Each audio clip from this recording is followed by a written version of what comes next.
Hello বন্ধুরা, তোমরা সবাই কেমন আছো? আশা করি সবাই ভালো আছো। তো এই যে দেখো, আজকে 2টা চালতা নিয়ে এসেছি, আচার বানাবো। তো এই যে দেখো, চালতা দুটো এখন কাটা হবে।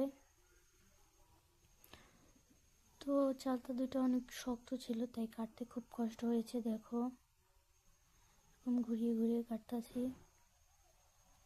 তো বন্ধুরা, এই যে দেখো কত সুন্দর ভিতরে চালতা দুটো। তো এগুলো এখন কুচি কুচি করে কেটে নেব। এই যে এভাবে সবগুলো কুচি কুচি করে কেটে নেব। তো এই যে দেখো, কুচি কুচি করে কেটে নিয়েছি। এখন এগুলোকে সেদ্ধ করব। তো এদিকে চলে আসলাম, পাঁচফোড়ন, তারপর কয়েকটা শুকনো মরিচ, এগুলোকে এখন আমি টেলে নেব। তো এই যে দেখো, তো বন্ধুরা এই যে দেখো, পাঁচফোড়নটা ভাজা হয়ে গেছে। তো এদিকে আমি শুকনো মরিচগুলো ভাজতেছি, কারণ এগুলো হয় নাই। তো এদিকে আমি গরম পানি দিয়ে দিয়েছি। এই যে দেখো, চালতাগুলো দিয়ে দিচ্ছি সেদ্ধ করার জন্য।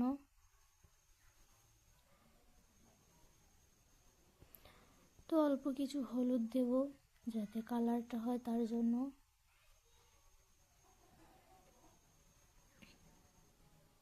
তো এই যে দেখো বন্ধুরা, কত সুন্দর কালারও হয়েছে, সেদ্ধ হয়ে গেছে। তো আমি এগুলোকে পানি ঝরানোর জন্য ধুয়ে দেব।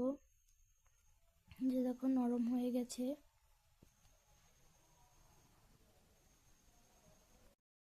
তো এই যে দেখো, কত সুন্দর নরম হয়েছে। তো এদিকে আমি চলে আসলাম, এই যে পাঁচফোড়ন দিয়ে দিয়েছি অল্প কিছু। এদিকে আমি সামান্য সরিষার তেল দিয়ে দিয়েছি। তো এগুলোকে এখন গরম করে নেব, ভালোভাবে ভেজে নেব।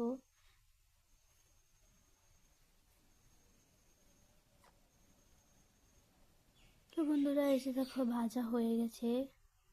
তো এখন আমি ওদিকে চালতাগুলো সেদ্ধ করে রেখেছিলাম, তো এই যে দেখো, দিয়ে দিয়েছি। তো এখন নাড়াচাড়া করে, কিছুক্ষণ নাড়াচাড়া করে ভালোভাবে মিশিয়ে নেব। তারপর আমি চিনি দিয়ে দেব, স্বাদ মতো চিনি দেব। তো চিনি দিয়ে যে নাড়াচাড়া করব, মিশিয়ে দেব যতক্ষণ না শুকনো শুকনো হচ্ছে। তো বন্ধুরা, এই যে দেখো, শুকনো শুকনো হয়ে গেছে। এই যে দেখো, এদিকে আমি পাঁচফোড়ন ভেঙে রেখেছিলাম, তো এগুলো এখন দিয়ে দেব। তো এগুলো দেওয়ার পর আমি একেবারে শুকনো শুকনো ভাজা ভাজা করে নিব। তো বন্ধুরা, আমার চালতার আচার কেমন হয়েছে তোমরা কমেন্ট করো, কে কে খাবে চলে আসো। তো এই যে দেখো, কত সুন্দর একটা কালার এসেছে পাঁচফোড়নটা দেওয়ার পর।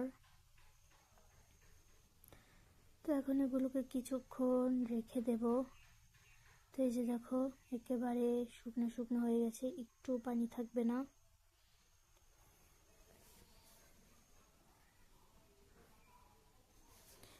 যে খুবই ঘ্রাণ আসতেছে, খুবই স্বাদ হয়েছে।